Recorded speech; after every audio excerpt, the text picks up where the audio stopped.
All right, guys, gals, Ted from Pewview Farms here. It is Monday afternoon. Let's just call it 5 o'clock. Yeah, right around 5 o'clock. We're up here at the Case International 8430 round baler. And we are not hooked to the Kubota, but we are going to steal the power of the hydraulics. For that, to open the gate. We're taking the belts out right now. I was going to do it Sunday. Actually, honestly, Sunday just ended up being one of them days where work took longer than expected.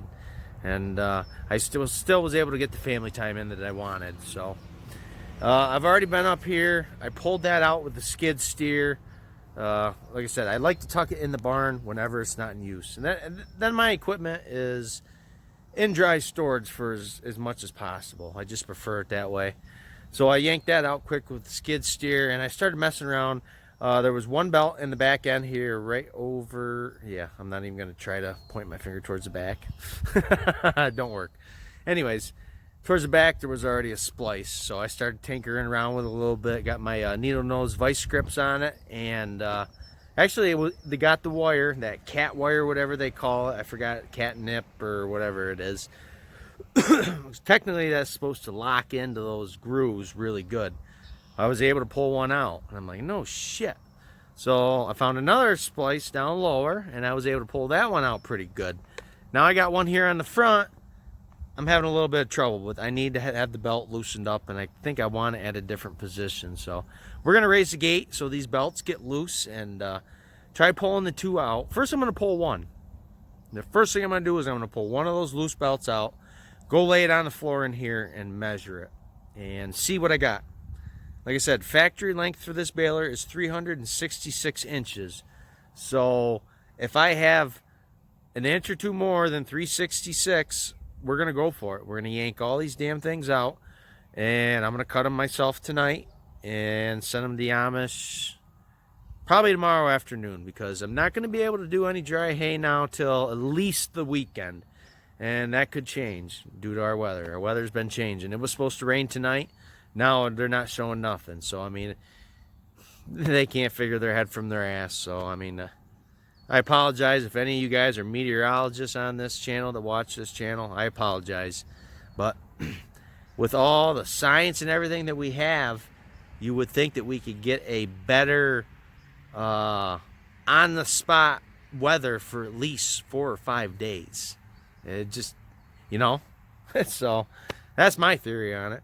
So I might set you guys up once I get this lifted up here, and I'll let you guys watch me yank one of these belts out, kind of just walk you through it, maybe show you the inside of the chamber and stuff like that, and we'll go from there. But I'm hoping to get all 6 of these out tonight, get them measured and cut. Like I said, I'm hoping that they're a couple inches longer so we can get them all cut at the 366.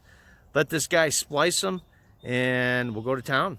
We'll get this baler back together, and look forward to giving a good shot, and hopefully this weekend, if not Monday. So that being said, guys, if you enjoyed this video, please like, comment, and subscribe if you already have it. Look forward to talking to y'all real soon.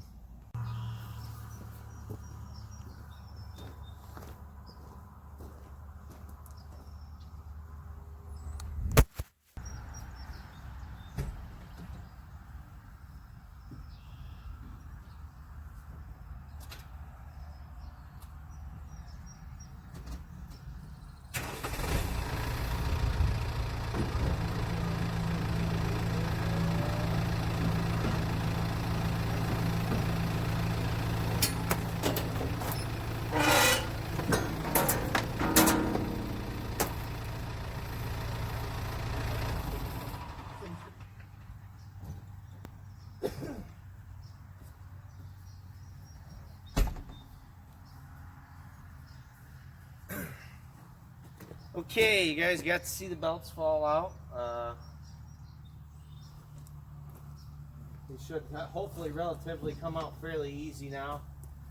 So we got 2 belts ready to go to come out. Like I said, I'm going to yank one of these out right now and basically lay her out on the concrete floor in there and give her a whirl, see what measurement we're at. I'm hoping like I said, we're over the 366 marks.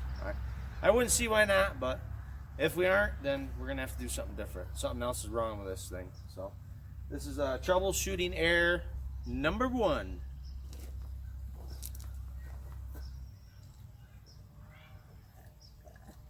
Gotta drink plenty of water. It's not vodka on the rocks. Well, let's see. Holy shit. Yeah, right. Woo! Ugh. Holy crap. As I mentioned, safety first. You never know.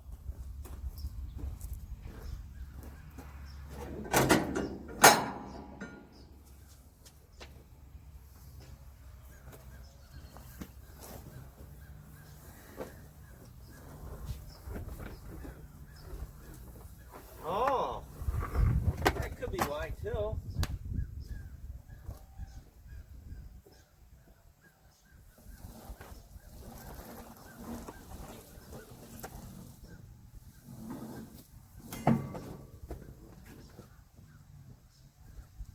Now, let's see. Look at that. It's still a workout. Holy crap, it is. Holy shit balls. What do you think I can get it fed? Well, I guess I can do that. That'll help too. That's one less loop.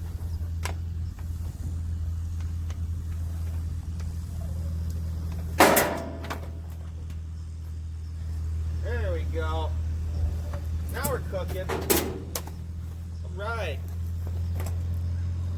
One victim out.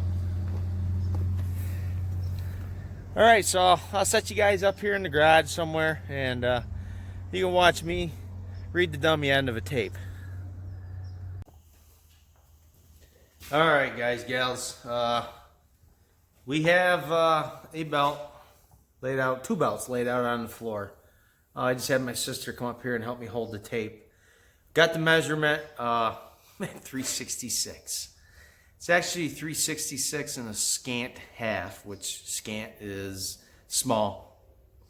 So, and once you put the splices together, marry them, you're looking at not even that, because I measured from edge of splice to edge of splice. So you're going to have some taken up.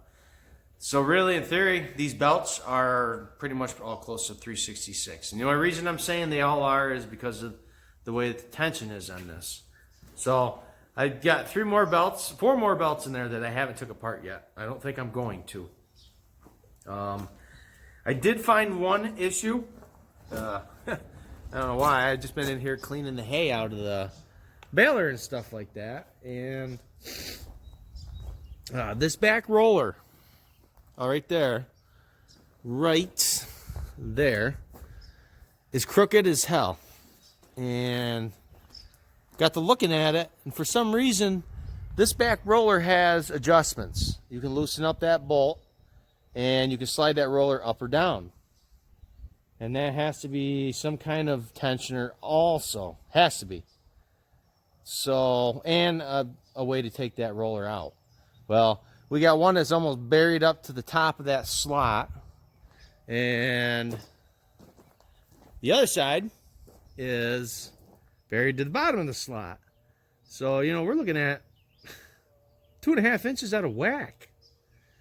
So there's an issue right there alone, because that roller is hitting these, which it's not a main travel roller, but it's still hitting these, and it's not putting equal pressure on this thing. So I'm going to keep looking around and seeing what other quirks and stuff are in this.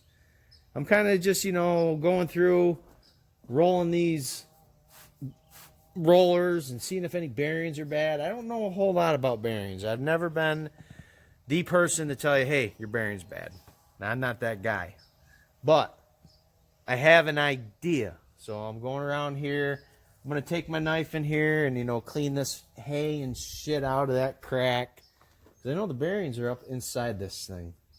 So, and I know that kind of extra heat working on that is not good. So, definitely going to try to clean these out. Clean that one out. Just gonna go through this and get it cleaned. And I'm gonna just check all the adjustments and see if everything's like that. Definitely, let's see, right up.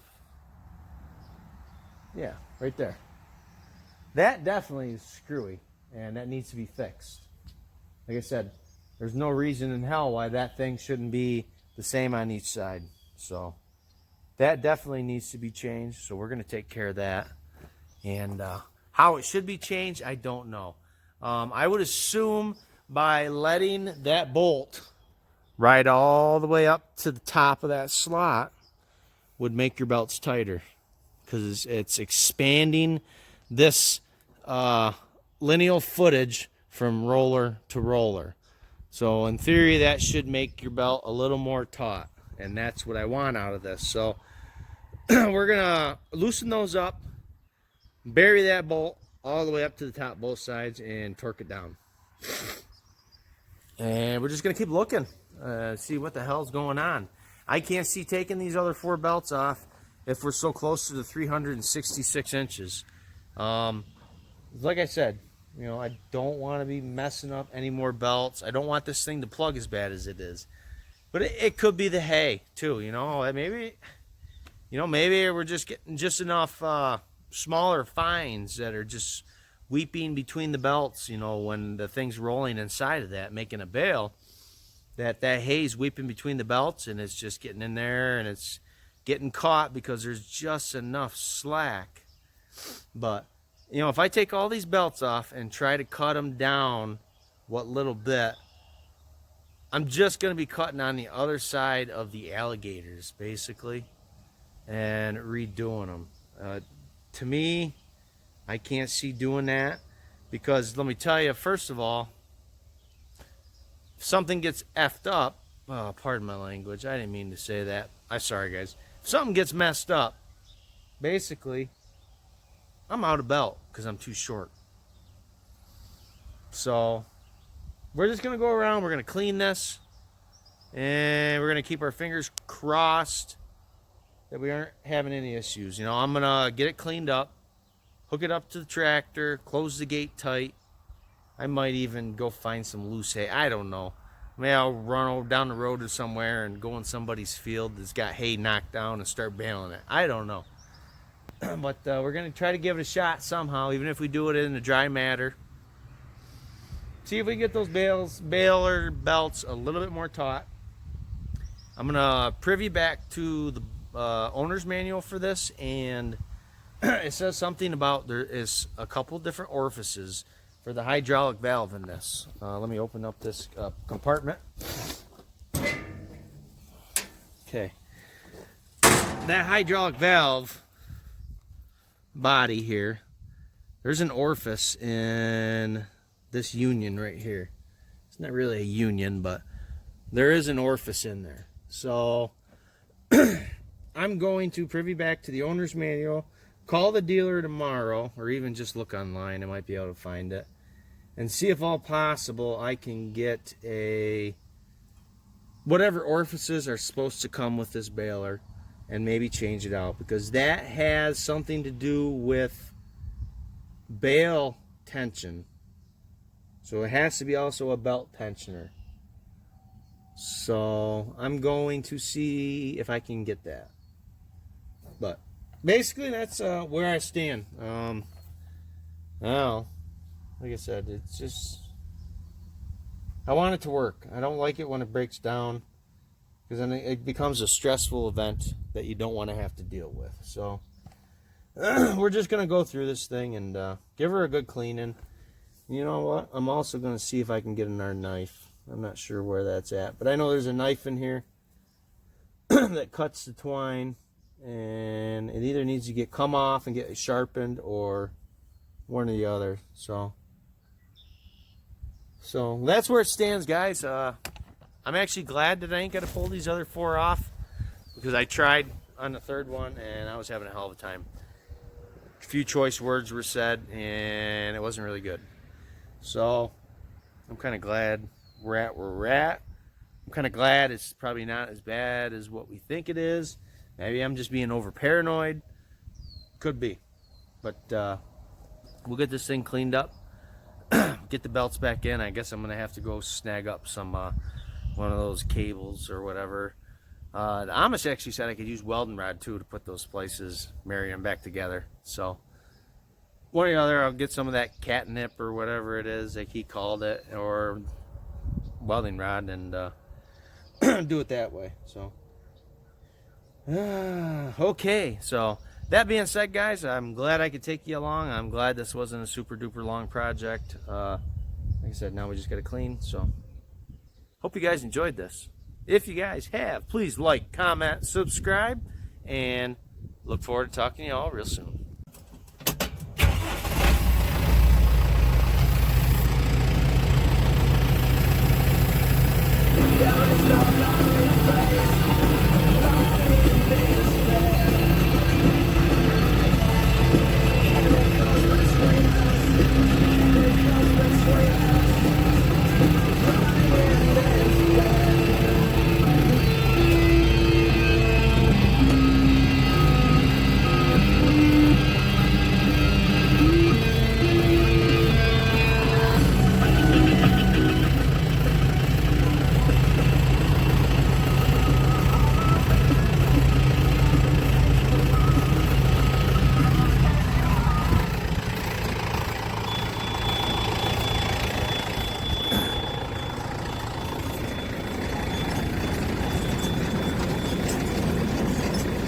Well, by running it, that also helped clean a lot of that. Yep, see? It's getting all that shit cleaned out that's lodged up behind the rollers.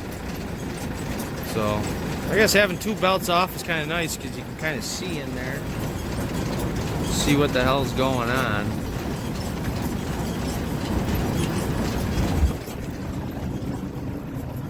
Man, I tell you, now that I'm thinking about it, so that roller was right down there.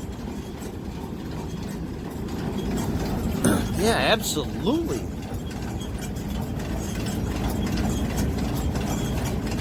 Yeah, so you got, it's totally rolling different, so no wonder why those belts are having such a freaking hard time. See how this belt wants to walk to this way? He's walking. Well, that's because that roller right there is pushed forward. So that's the way it favors. Same way with those belts. You can tell just the way they've been wearing paint. That's why these damn things have been walking on me, I bet. No shit. Taut?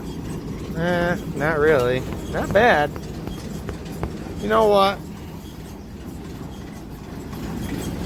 I really think this is going to be a simple fix. I think it's going to work better, for sure. Anyways, let's put it that way. Oh, that makes me happy.